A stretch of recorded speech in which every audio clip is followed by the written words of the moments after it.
difficult all of this is. So, On a flash drive, ma'am, or just a... How was it submitted? my name is Annabella Larson, and I live directly in front of the proposed entranceway. Okay. I have lived on my property, I'm directly, it's a very small plot. Okay. I've lived there for 41 years. I have worked. It's up there, Jimmy. Yeah, Hold on one second, man. Let's just. right there, and you were just on it, Annabelle Larson. It's towards the bottom. There you go.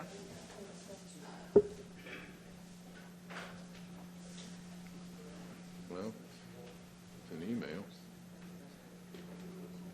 Yeah, I also submitted 2 of my letters, and I have hard copies of all of this information, my PowerPoint, and 2 letters that I submitted, and also a thumb drive, just in case you guys lose it. We can take your thumb drive. You got a thumb drive, then we're in business.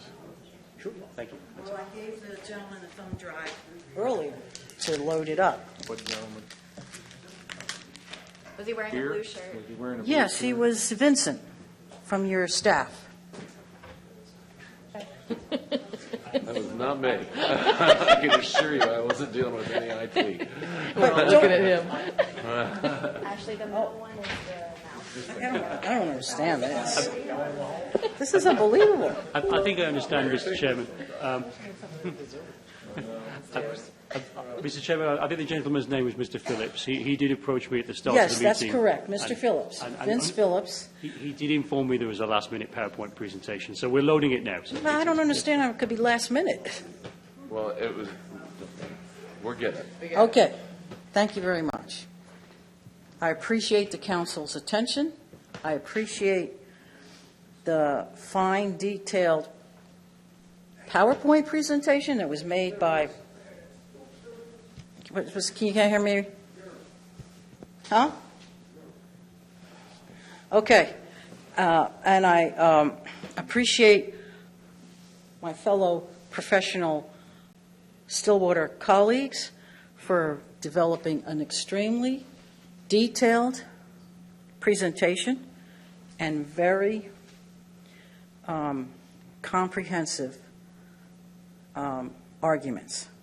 Okay, you got 4 minutes left. I don't appreciate that, your sarcasm, because you did not question anybody about their time. And now I'm saying that I'm going to be under 10 minutes. No, and you then, said under 5, actually. No, I said, You said 5 minutes. You And absolutely this- said 5 minutes. okay. Everybody heard. Get going. Let's go. Okay, and the second thing is, I wasn't planning on making these remarks, but I oppose vehemently what the Stillwater presenters said about everything. Okay. Everything, and I said 5 minutes under for that. So,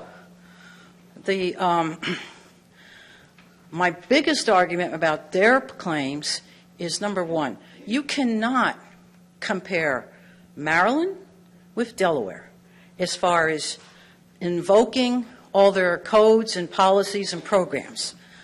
Maryland, for one, if they submitted this exact proposal in Maryland, they would be required by law and by codified regulations to have a 1,000-foot buffer because it drains directly into Chesapeake Bay, and that's their attempts to protect the Chesapeake Bay. Number two, you cannot compare Delaware and Maryland because, first of all, my entire 30 years of working as a Fish and Wildlife employee at Prime Hook National Wildlife Refuge in Milton, part of my mandated job performance, annual job performance elements was that I had to work extremely closely with DNREC and all the equivalent counterparts. I've been doing this for 30 years. I wrote over 1,000-page comprehensive conservation plan for the refuge. I started in 2010 we started in 2003, and we finally completed the final document. The reason it was so extremely long was that, number one, I also had to prepare not only an environmental assessment, but also an environmental impact statement for every program, every goal and objective, and every single step-down management plans. For example, habitat management, hunting recreation, fishing recreation. I had to write an environmental assessment for every one of those. So my point is I have a lot of experience in writing comprehensive plans, and I have a lot of experience in preparing environmental impact statements. I would be so bold to say is that I'm a professional, NEPA analysis. NEPA is a federal law, National Environmental Protection Agency law and act that mandates, and the feds always have greater responsibilities in this sector than state governments, local governments. And so I also am I am no longer current. I'm retired, 2 years ago.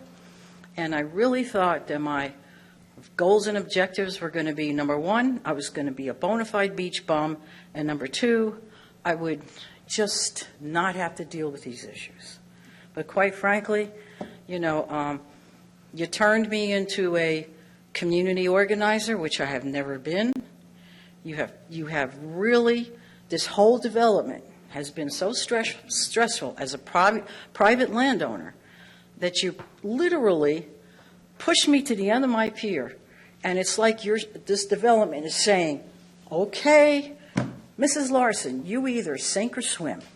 And I can tell you that I'm not going to sink because I'm an excellent swimmer. And I'm just going to fight this to the bloody end, okay? So that's my story, and I'm sticking to it.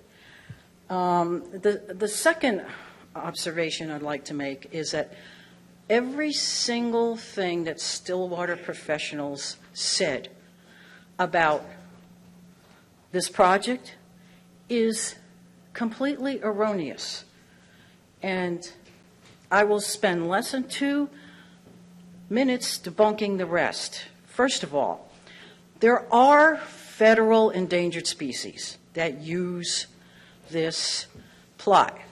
There are. The feds have delisted the bald eagle, but there are still laws on the book, several laws that protects eagles nesting or using any area. Number two, there is no way that they can deny that federal endangered species uses. You're not going to conduct a 2-hour visit to a site. I mean, this is just based on my professional opinion. You're never going to capture all of the animals and birds that use that place temporarily. I have 2 ancient, mature loblolly trees on my property, and my husband, before he died of cancer, we have a tremendously tall, almost 35-foot tall flagpole that exists on the end of my pier, and I see eagles every day. They perch there. When they finish fishing, they'll perch there. And this year, osprey, for the first time ever, there's a pair building a nest in my loblollies. So the other point I make is that when I retired in 2020, I had, it was COVID, didn't go anywhere, and my next door neighbor across the street, where I witnessed my neighbor get killed, Dave, when when, the renter of that property in front of my house, lost his job and went stir crazy. And there are already extensive developed paths through that entire community, as the developers know.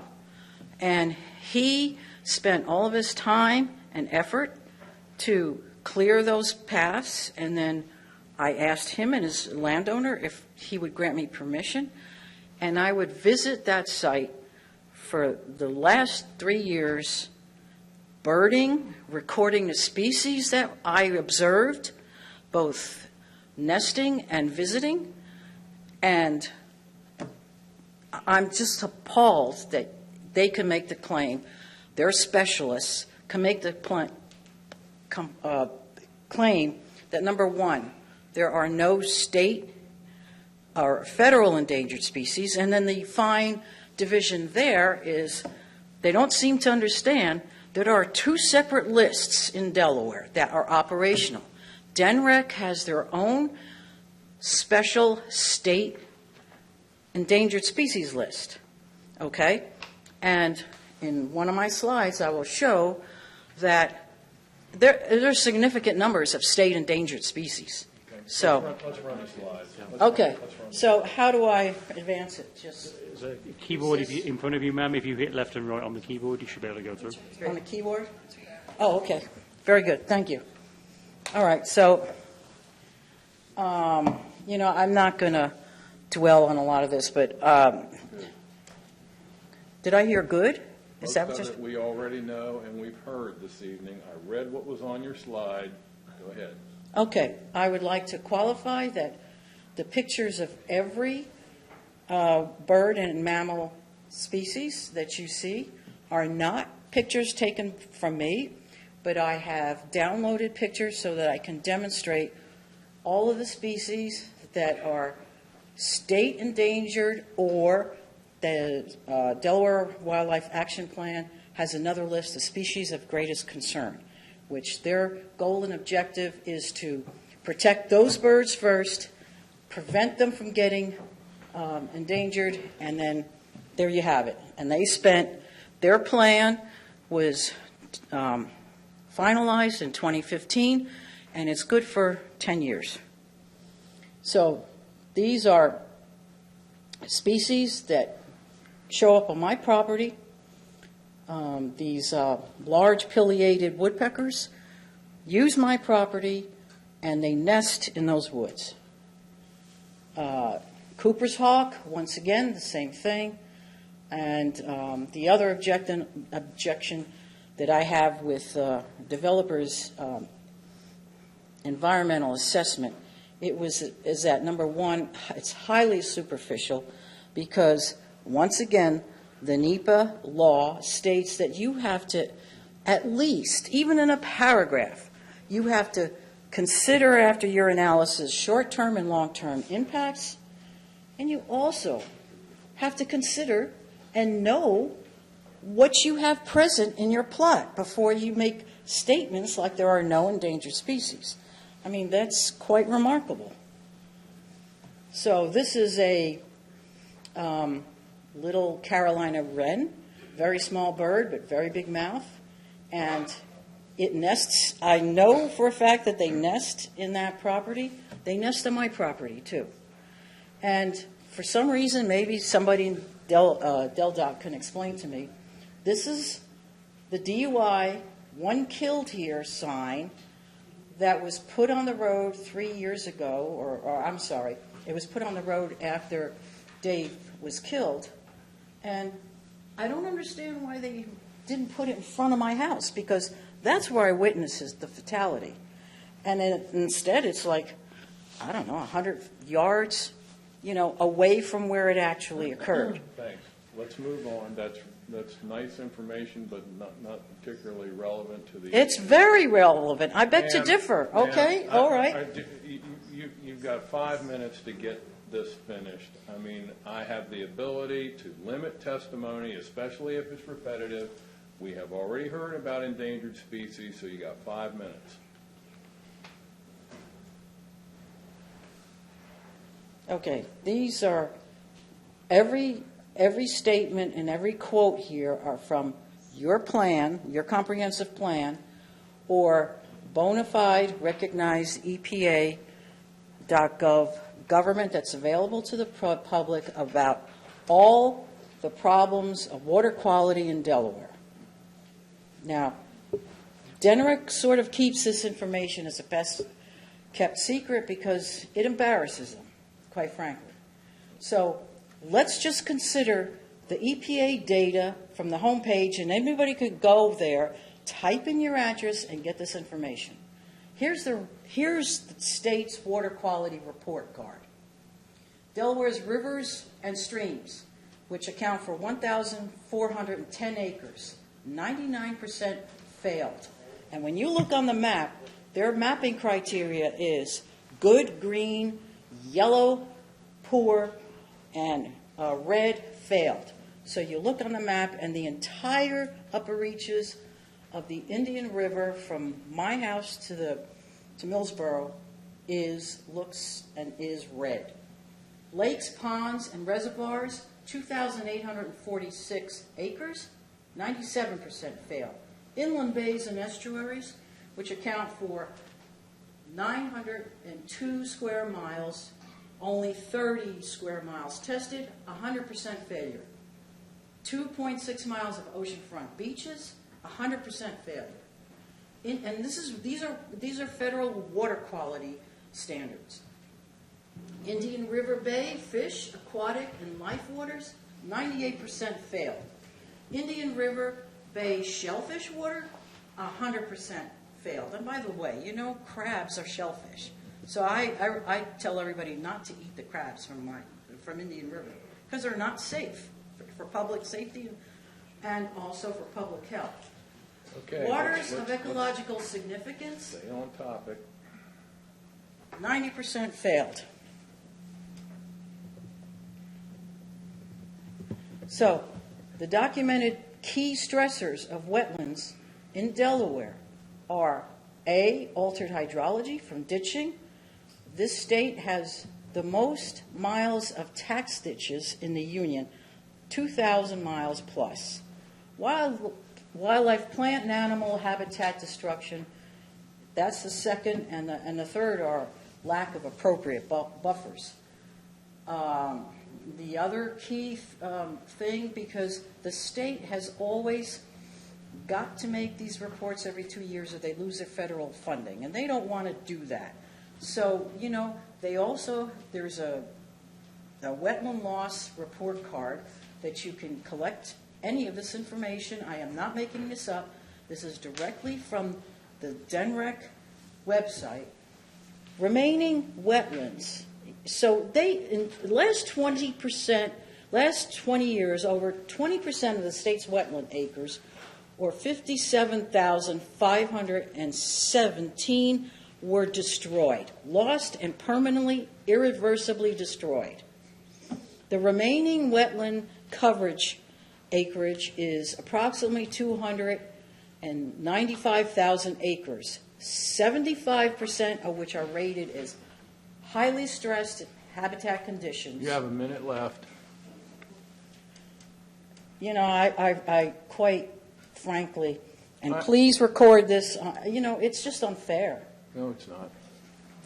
I know you think it is because it's you, but it's not. These people have all been here as long as we have. A lot of what you've said is already in the record. We understand what your objection is. So I'm exercising my right to limit your testimony. Okay, I will just directly well, first of all, I just want to point out that Oak Orchard Riverdale community is the oldest and most unique coastal area in the state. And then the other key statement I want to make, it's not advancing. How do I get it to the last slide? Just move the mouse over to that last slide and just click on it. Okay. Yeah. There you go. Okay.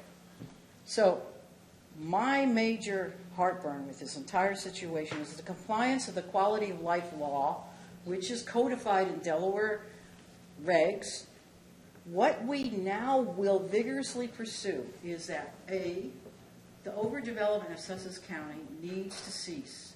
I'm suggesting a moratorium. Yes, I said moratorium. We will work hard and long and contribute to the long-term threats to protect our last remaining local salt marsh and other tidal wetlands. Forest resources, wildlife habitats, and cultural resources these are everything that we'll lose. The actions needed to improve and protect eastern Sussex quality control of the waters and the county's quality of life laws need to be followed. Eastern Sussex County is #1 in the economic activity and revenue generator in tourism. And I just don't understand how this is possible to even sustain our tourism. It severely jeopardizes the industry, $7 billion industry.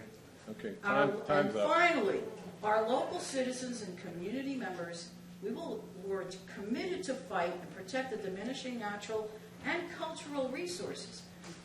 Developments in Sussex County never protect cultural resources, never. And furthermore, we all will fight and demand to get clear water again. We demand that you stop polluting our air, surface waters and groundwaters. We demand that you start taking measures to reverse the severe degradation of what happened?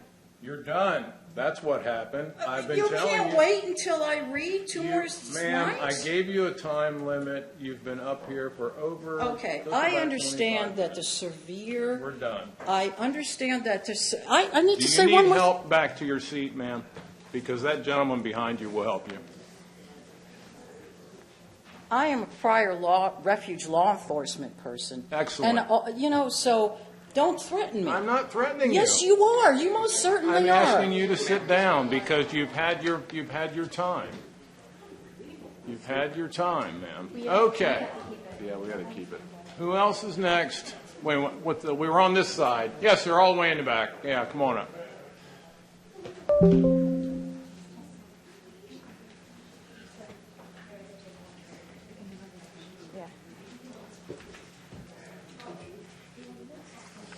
It Yes, was good evening, good afternoon, now it's good evening. My name is Eldridge Johnson, and I'm on behalf of the Jackson Drain Lane issue. As residents of Norwood Lane, which I reside on, which connects to the Jackson Drain Lane. It's just north of Jackson Drain Lane. It's all connected. Jackson Drain comes out on Chiefs Road, and it's connected. And it comes out in between River Winds and Oak Meadows, which goes on to Oak Orchard Road. So I'm on the other end of Jackson Drain, so I'm connected all together. So I'm concerned with the development plan proposed by the Stillwater builders, and I understand they want to put an emergency entrance on Jackson Drain Lane, which I oppose of, because if they start using this access road, the residents will end up probably on my road. And my property is also farmland, which was going through the generations like the Clarks was. My grandfather was also Nanticoke, and that's been, of course, their grandfather was the chief. My grandfather was the assistant chief. So we all family down in Oak Orchard. So I've been residing there all my life, and I ain't planning on going nowhere. But anyway, Anyway, this is this is the same type road, gravel, and the only one, the residents that is used, the only ones that use that road is residents. It's gravel. We maintain the road. Del Dot does not maintain that road. So we keeping this road together. Okay. So my land is also used for farmland. It's over 45 acres back there. So we have land just like the Clarks. Okay. So my concern is we oppose, if they start using this exit, the residents and everything will be down, instead of turning right going out to Chiefs Road, they'll be down our way. So we oppose to that. And the other issue is the residents on River Road. I've been there all my life. When you come from, not Chiefs Road, you come from the other end, Leighton Davis Road, it don't show on the map. It's a bad curve right there, but it's also a high elevated curve. So when you go around that curve, it's a blind spot there, and the entrance is right there to the Stillwater, what they're trying to get proposed. So that's going to be a safety issue right there too. And also, ever since I've been here, it's been flooded out. If you take them trees out from that development, the water that is there is going to create more water. So what we going to do? What you going to do with that? It's going to get worse. It's not going to get better. So I'll keep mine short for now. So in summary, we concur with the statements from the residents of Jackson Drain Lane, and I do not consent. Also, emergency entrance on Jackson Drain Lane or anyone from the planned Stillwater development to access, which is also connected to Norwood Lane. So thank you very much. All right, sir, we thank you. Let's see, we're back to this side. Anybody left back here? Come on up, all the way in the back. Okay, now let's tell us something different, maybe, okay? Or if you're just going to say the same thing, do it in about 2 minutes, okay? Thank you. You're welcome. Good evening. My name is Teresa Ziegler Townsend, and I live on River Road. Okay. I've heard a lot here this evening, and all very pertinent. But while sitting back there the entire time, I had my mom on my shoulder telling me, "Kiss. Keep it simple, silly." But there were things that just weren't adding up. Numbers. Earlier today, the only thing that I had access to was the 2021 site application. So doing the numbers on total acres, open space, balance, tidal wetlands, non-tidal, total acres left for homes, and the number of homes, that came to about 0.19. And that equates to about 5 houses an acre. And I'm like, that's a whole lot. And it's more than what they're saying in their plans, which was 2.28. That's almost, well, that is double. So as I listened this evening, the numbers kept changing, whether it was open space or it was what was being taken down or left and so forth. But there were 2 numbers that I noticed that stayed the same all evening. And that number was the total number of acres at 53.91 and their number of units per acre which was also in the 2021 application, which was 2.28. So if you multiply the total number of acres, that's without removing any open space or anything else, 53.91, and times that by 2.28, which is their numbers per units per acre, that comes out to 122.9148. Pretty much 123 units. Yeah. And your point is? Where's the open space going to be? If you're using the total number of acres times their 2.28. Total number of acres is used to calculate it, to calculate the density, okay? The open space acres, that doesn't mean that those houses will be evenly distributed over the entire site. There will be, I think the applicant testified, and I'm simply giving you information. I'm not carrying water for them. I'm just telling you what I heard. I heard them say, I think 47% open space. Is that right?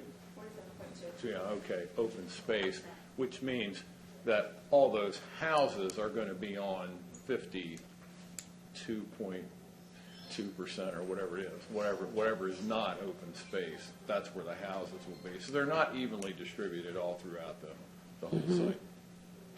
No, I understand, but I mean, simple math.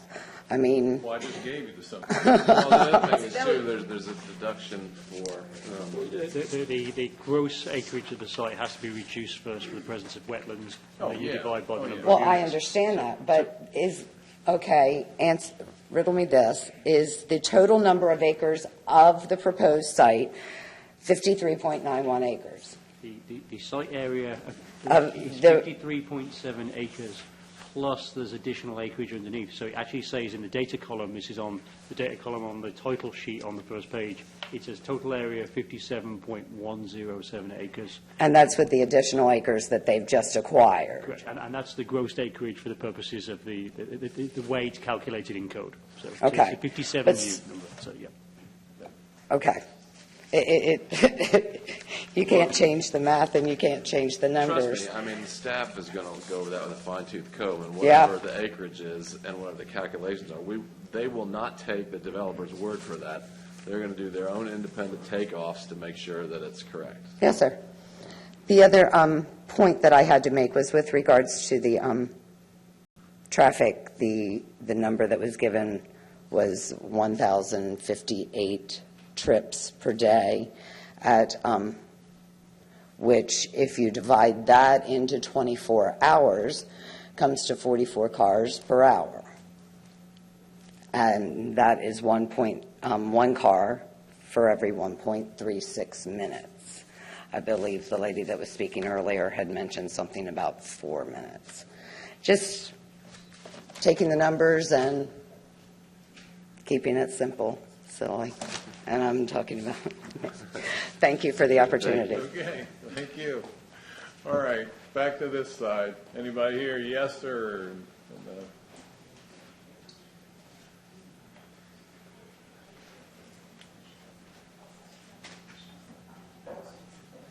Okay, tell us something we haven't heard. All right, my name's Jan Harmon. Okay, go off to I'm a the good one start. with the property they got across with this emergency exit. Yeah, okay. They've came to me before for access for that and Glennie, and we told them no. Okay.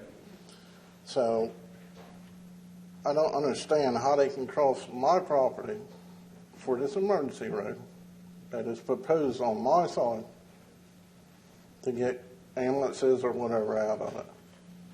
They're claiming that they're having easement. That's what they're talking about. Easement across my property?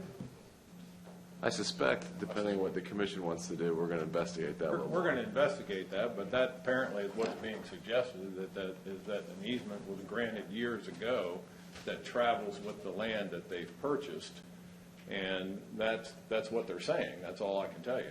All right, and the next thing is, the emergency people were saying that they had to take fire trucks or whatever back there. You get this flooding, and homeowners are not supposed to use this here this easement for the emergency. So how are them people going to get out to the store or whatever?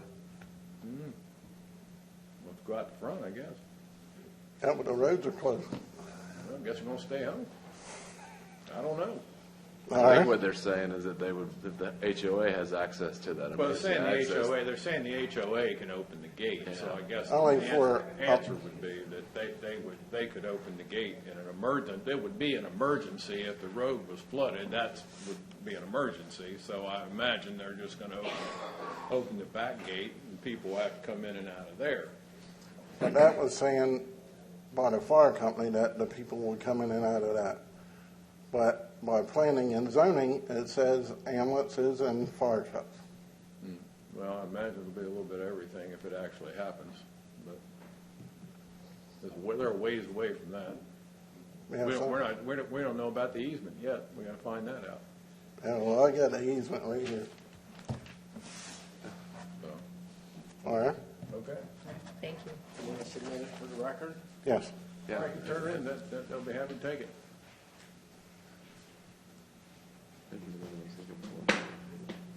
Okay, let's see. We're back over on this side again. Hi.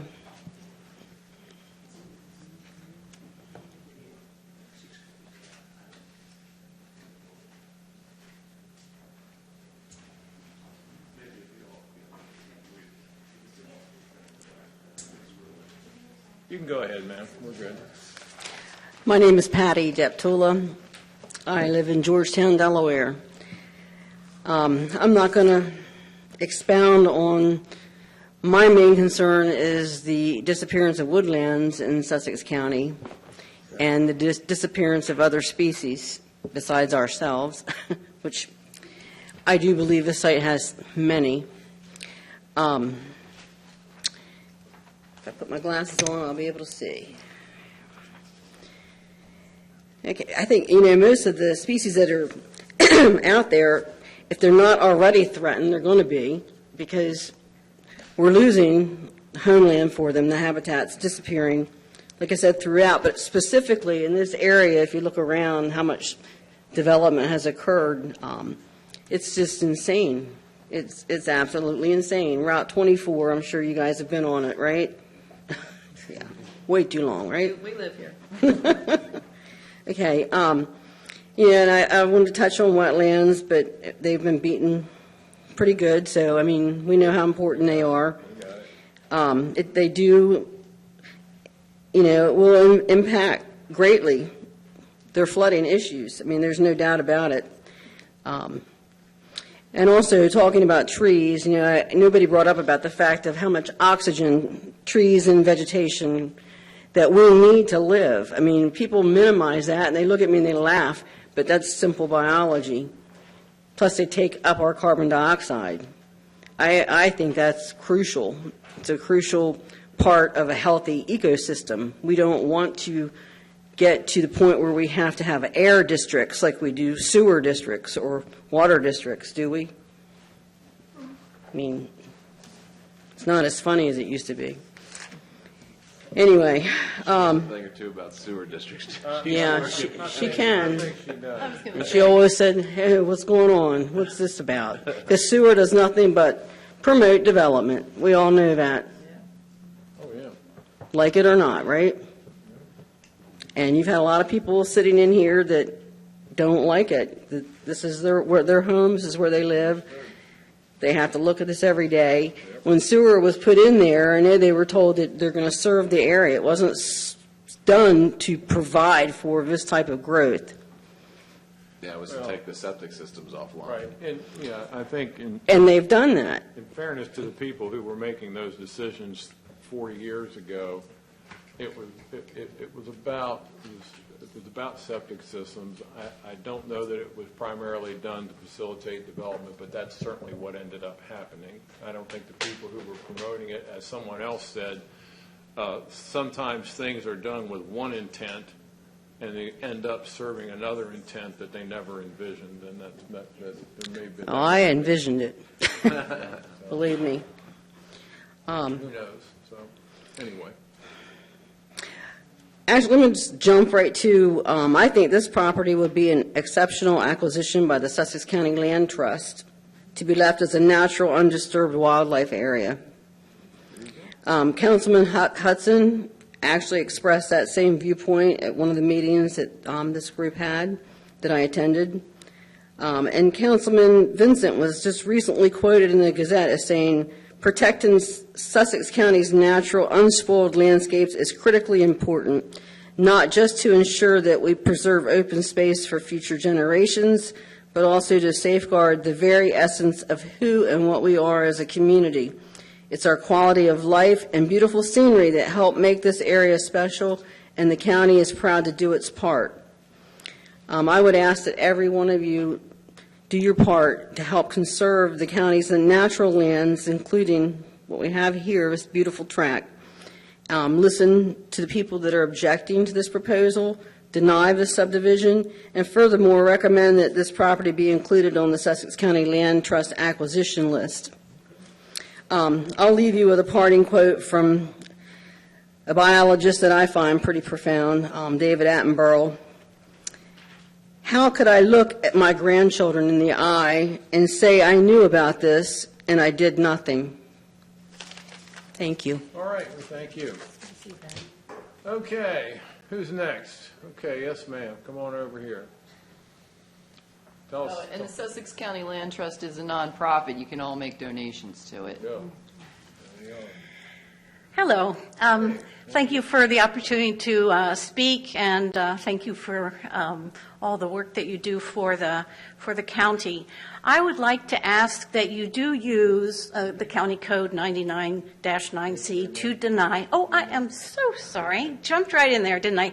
Judy Rose Seibert. I live in Lewis, Delaware. Okay. I would ask that you use 99-9C to deny this subdivision proposal, because for all the reasons that have been mentioned tonight, and after all the testimony here, I ask that you honor Chief Clark's testimony that his ancestors are buried in these grounds, and that you promote preserving this land and preserving this land for its cultural legacy, and to honor the Nanticoke people from whom we have taken much land. I hope that there's someone here who can still testify to the fact that during the school year, there's occurrence of sunny day flooding and storms, that the school children who are normally dropped off at another point have to be dropped off at the local fire station because the buses can't get through the flooding. And this certainly adds additional danger to the school children of that area. So I hope there's someone who will come up and testify to that. I also would like that if in the unbelievable chance that you approve this subdivision, that you put a condition of approval on it, that there cannot be any cutting of the trees within the buffers, and that the buffer distance be marked off before bulldozers are allowed onto the area. We know what happened in Brentwood. 100-year-old trees were taken down because the preliminary site plan, there was just the preliminary site plan, and because the trees could be bulldozed, the owner had the right to bulldoze those trees. But I'm asking you to, for all of your proposals that are before you, that you put on an additional condition of approval, that those mature trees be protected that are within the buffer and marked, the buffer marked. Thank you. All right, thank you. Okay, who's left? All right, right there, left hand in the air. Come on. Okay. Hi. I'm Julie Decker. I live on River Road. I just wanted to say about the school buses. Yeah. My kids, they're older now, but we were the only family in the flooding for busing. You do get a phone call in the middle of the day, you're at work, saying you have to get to the fire hall to pick your kids up. If you're flooded in, you can't get to your kids to pick them off the bus. And they're dropped off at the fire hall. So it is valid. So, but I just wanted you guys to know. Okay, well, thank you. Okay. Thanks for sharing that. Okay. All right. Who's next? Going once, twice. Last chance. Anybody who sat here 6 hours and doesn't want to talk, really? Okay, well, God bless you. No.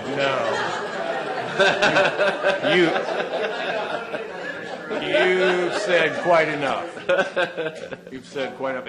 And by the way, the rules of the commission are one trip to a customer, so we couldn't even if we wanted to. So, all right. Well, believe it or not, we have to ask this question. Operator, is there anyone standing by electronically who wants to comment on? It's been so long, I forgot what this thing's called. Subdivision 2021-23, Stillwater Harbor. If there is anyone on the line in favor of or in opposition to this application, please dial 5*. We have Yule Lee on the line. Yule Lee, your line is open. Hello, good evening. This is Julie, 22483 Ridge Circle. I'm sorry I had to call you, but there were just a couple of things, very short. One is I heard that somebody said the land where the trees are, where the houses are going to be built, that land is high, upland, I think I heard. And I agree with that. I was standing on River Road looking at the site, and I saw the band of ghost trees, and behind there were mature trees, and I could see the land was much higher where the trees were. And I could understand why the land is higher. That is because the trees were holding the ground. So if the trees are cut, I can kind of imagine how the land could maybe not hold itself. So that's one thing. And the second that nobody has talked about is I'm concerned about saltwater intrusion. As we pull more water out of the groundwater, it leaves a vacuum, and the salt water can get into the groundwater. So I think that's something all the communities around the bays and the ocean have to worry about in the future. And that's my comment. I hope it was short enough. Thank you. Very Bye. good. Thank you. Appreciate it. Operator, is there anybody else standing by? We have Tina on the line. Tina, your line is open.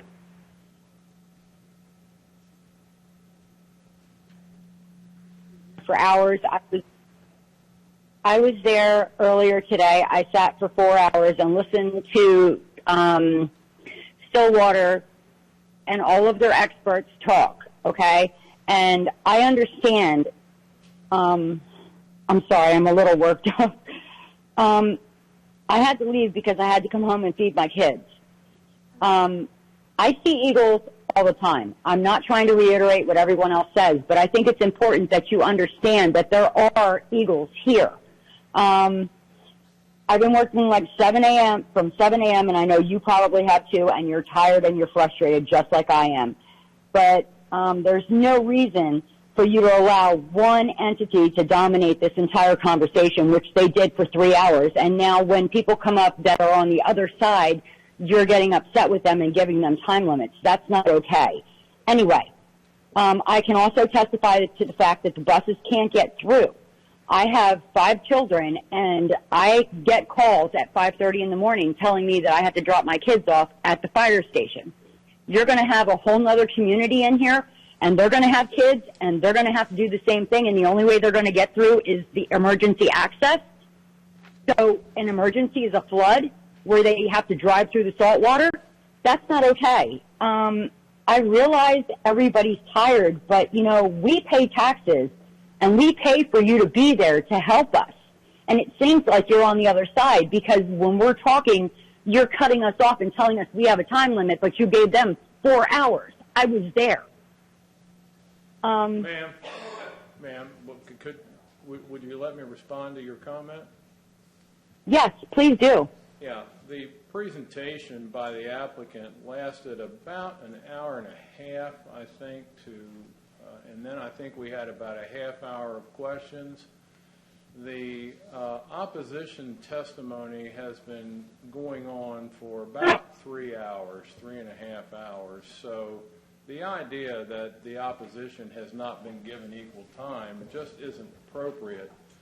In the beginning of the meeting, we reviewed the rules of the commission, and one of the rules of the commission is that we ask you to refrain from being repetitive. And if we get repetitive to the point that it is no longer beneficial to the commission, then the chairman has the right to limit anyone's testimony, and I exercise that right. So Okay. I appreciate what you're saying, and I know that it seems like they were testifying for 4 hours, but they really weren't. So just wanted to clear the air and set the record straight on that.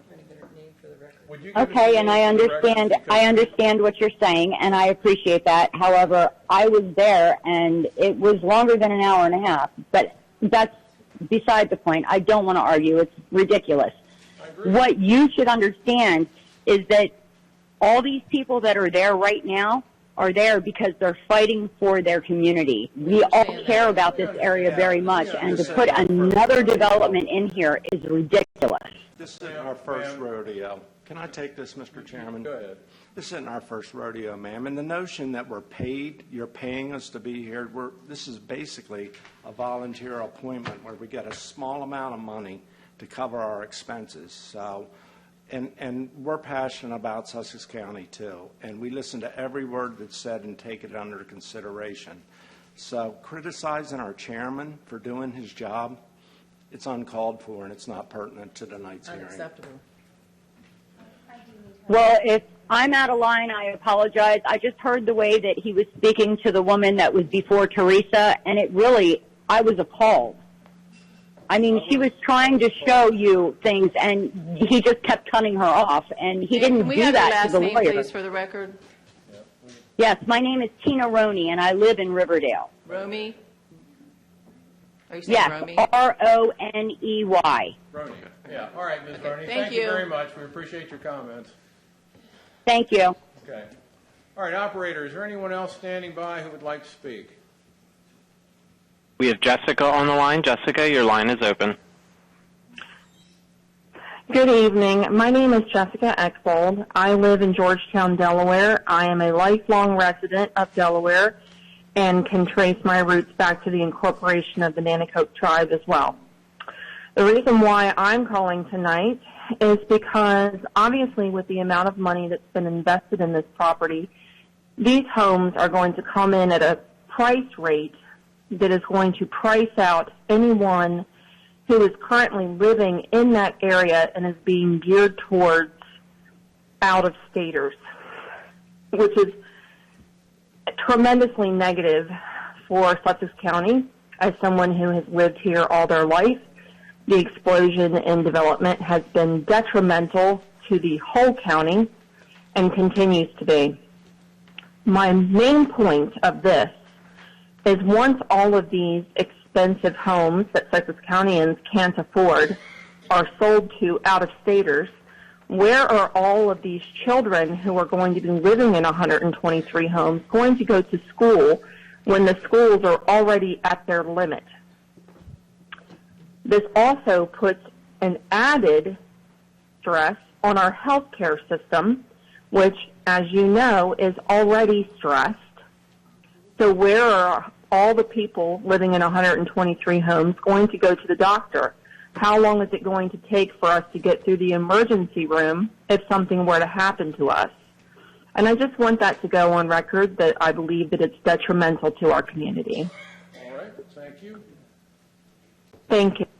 Okay. Operator, is there anyone else standing by who would like to speak? If there is anyone else on the line in favor of or in opposition to this application, please dial 5 star.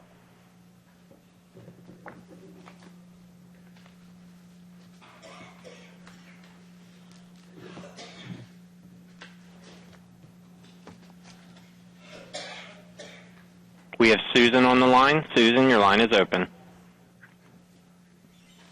Hi, my name is Susan Petsy Rosenblum. I live in Lewis, and I'm calling. I agree with everything that all of the other speakers have said. I don't want to repeat anything, but I know that the commission denies or approves an application based on what's in the code, and I believe that you can deny this application because the conditions of 99-9C were not followed, especially with regards to the flooding. So that's the point I want to make. Thank you. All right, well, thank you very much. Operator, is there anyone else who would like to speak? If anyone has recently joined the line and would like to make a comment in favor or in opposition to this application, please dial 5 star.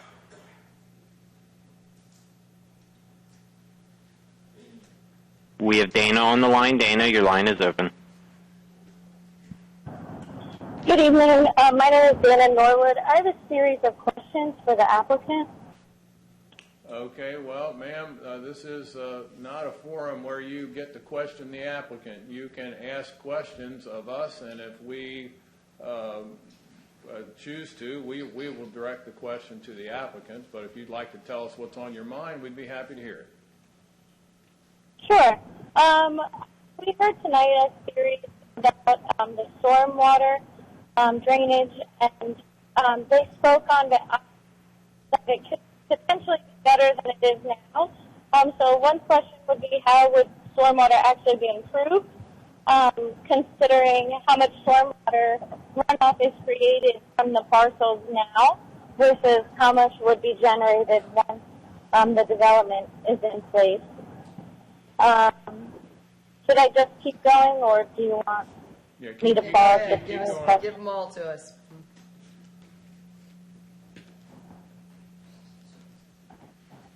What was that?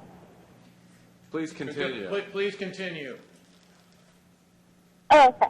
So then I had another question about the forest, the area that they claim to be forested or kept as is. Does this include the area that they consider open space? And does this include their mulch trail and their retention ponds? Okay, and what else?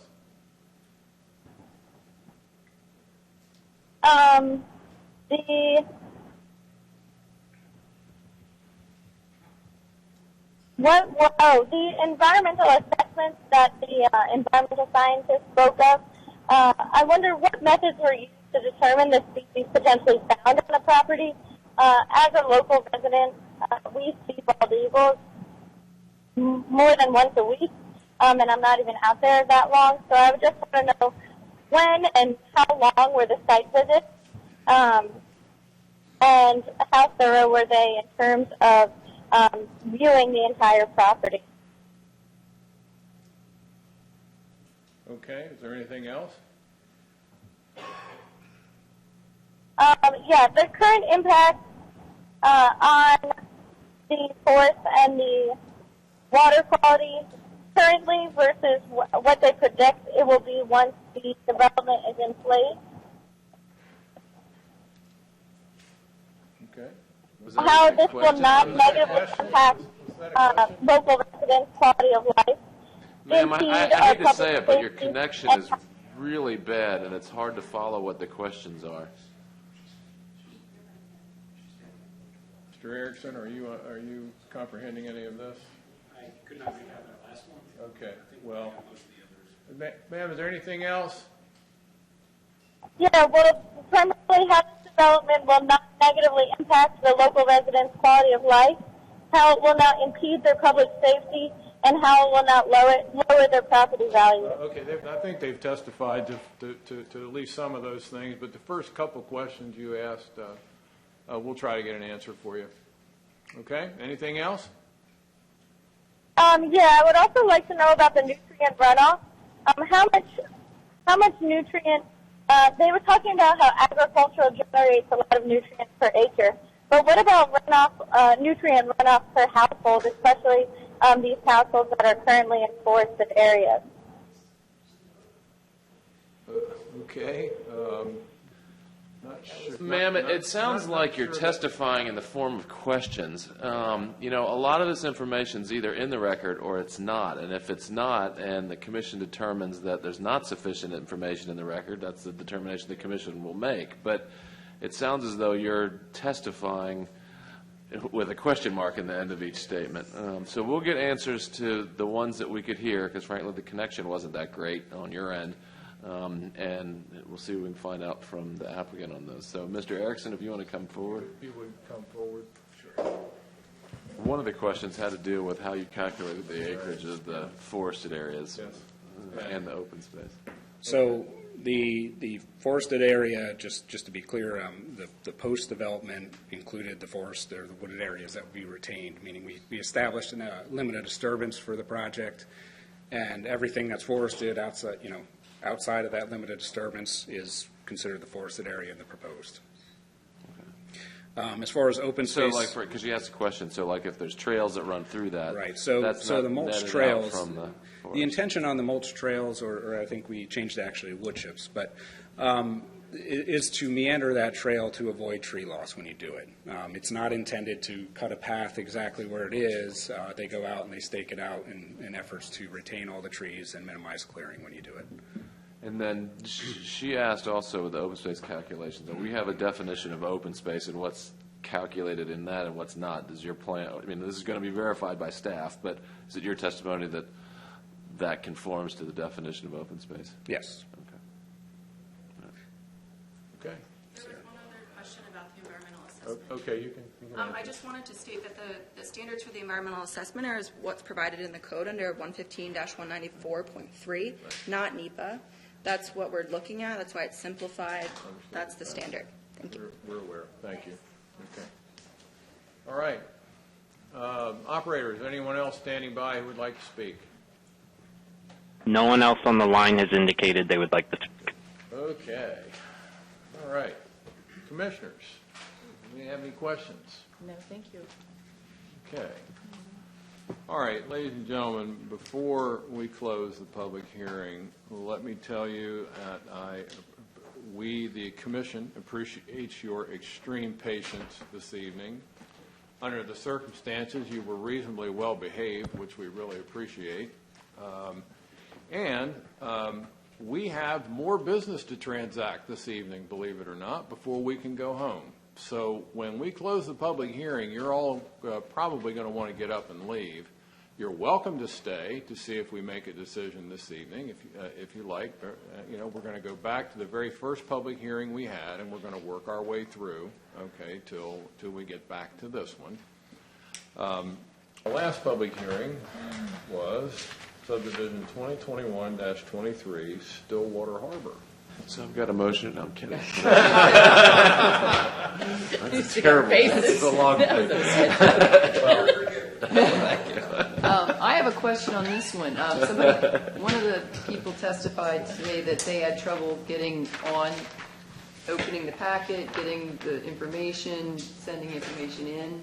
So I can respond to this one, Mr. Chairman. So we asked in the agenda that comments, any written comments be submitted by close of business yesterday. Last night we did roll an update to the Land Use Docket. And if someone had been on their web browser and looked at the version that was up there yesterday and then came back and looked at it again today, we're told that triggered an error where we figured out the error. You just, for those people who had not cleared their cache in their web browser, you just press F5 and it loaded. For anyone new who hasn't been on the website before, it was fine and not a problem at all. To correct the error, we rolled back the update so that it wouldn't be a problem anyway. But some people did have to hit F5. So it was down for those people unless they called the office and learned that they had to press F5. So. That tells me out of an abundance of caution, you ought to leave the record open for written comments until like the close of business on May 5th, for anybody. That makes sense. Certainly, given the volume of testimony this evening, I don't think anybody's ready to make a decision. Yeah. The other thing I would like, there was testimony about that easement. There was a legal opinion in the record, and I think it's Exhibit 20, that refers to a recorded plot. I would like you to leave the record open so that I can get that plot and look at that, because there was a lot of discussion about the easement, and the gentleman provided a deed that actually referred to that plot. It's in the record as well, so just to do that. And then the other thing, this is the first one of any complexity. The buffer ordinance does not apply to it because it predated that. However, they stated they comply with the buffer ordinance. I would like to get county engineering's opinion on that, not to check on it, but it's just the first time we've seen a complex one, and Mr. Medlars was instrumental in getting that work done, and just to have a report from him on whether it does comply with the buffer ordinance. So, I don't know that that's controlling one way or another because it did technically predate it, but because that was an element of the presentation, hey, look, we're doing this, it would be nice to know that it does or doesn't. So. What about the possibilities? We heard testimony that from people who live there their whole life that there could be burial grounds on the property. It's interesting. I was having that same thought, and the catch-22 that I hear in this is I get and deeply understand why the community would be reluctant to point out where all these areas are. However, if those areas exist on this property, that changes the complexion of it substantially. And that has a big bearing. And I guess it's concerning to me that there actually could be. Yeah, I know in our comprehensive plan, and I can't speak necessarily to the current one, or whether it was the prior one, they would list that there were historical sites listed throughout Sussex County, of all different types. It may be burial sites or it may be structures or what have you. And particularly with regard to the Native American burial sites, a lot of times they would say they existed, but they wouldn't identify them so that they would not be disturbed. Yeah, right. yeah, and that's something that we need to ponder. Well, if the record's held open too, if there's information about that, because I don't know. I think maybe we could leave the record open generally because of the issue with the website. Yeah. That way, anybody can put a comment in up until, you suggested May 5th. Yeah, that's easy. Just it's next Friday. To close next the business Friday, day. okay, yeah, that's enough time.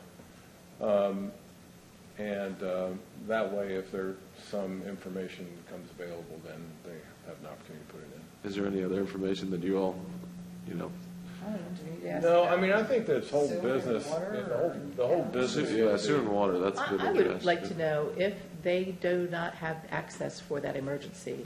Yeah, I was going to say, the Yeah. whole business with the easements for the emergency route is very concerning. That's what I'll look into. Yeah. I'm just totally concerned about people getting in and out.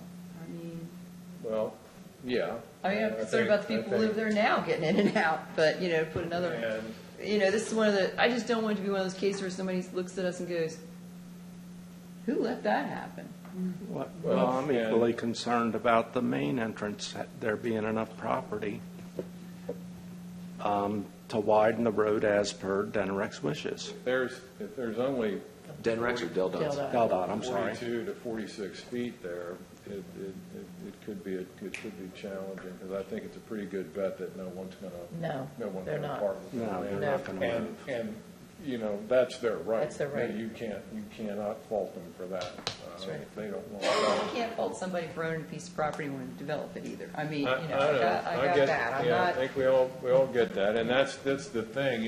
It's somewhere along the way, someone gave up their right to that property by selling it to somebody else, and for better or worse, the person who bought it, has some rights as well.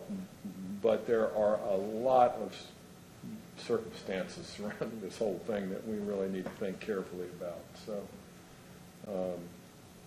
and I think that not the least of which is the information on the easement and all that stuff. So we need to find out about that. But the comments about the flooding. Anybody who has ever lived around an area like that, I know for all the stormwater technology that we have, it still does seem to get worse when development happens. It just seems to worsen. Something has certainly, changed, in that area.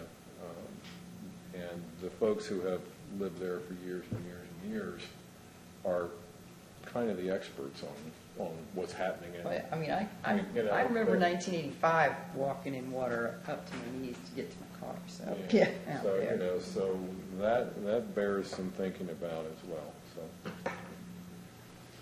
all right. Well, I'm sure we've sufficiently confused everybody.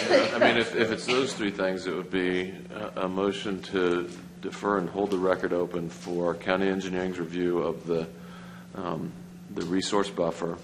Do you need to, can't just hold the record open in general to receive? I thought we were holding the record open. Well, we are, but that's different because that might extend beyond. That certainly will expect it might. And I'm not saying that I can get the research on the easement done in 5 business days either. Yeah. Okay. And we want to make sure we get all that. So what are you? So it's I'll start in the opposite way. So hold the record open for written comments from anyone until the close of business on May 5, 2023. Okay. 2 is hold the record. Motion. Well, we're not done yet. Hold on. I'll take this motion. I'm identifying the motion in Commissioner, so you don't have to say it again. All right. Well, let me start over. I'm being repetitive, sorry. It's to hold the record open for written comment from anyone until the close of business on May 5, 2023. That's 1. Hold the record open for a report from County Engineering with regard to the resource buffer shown on the preliminary site plan. And 3rd, hold the record open for an analysis of the easement that was the subject of the application. All right, I make that motion. I second it.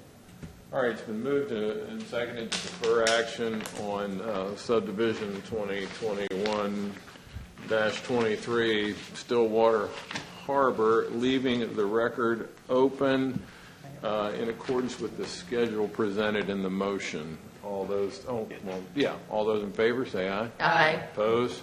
Carried. And one thing, too, I would say is that this is not going to go on May 11th's agenda except for to announce receipt of that written comment. Don't anybody expect for there to anybody be a that's decision. listening, that it will appear on the agenda next week, but it will not be for a vote. It will just be to announce that the record, there's 2 weeks that the record's been closed.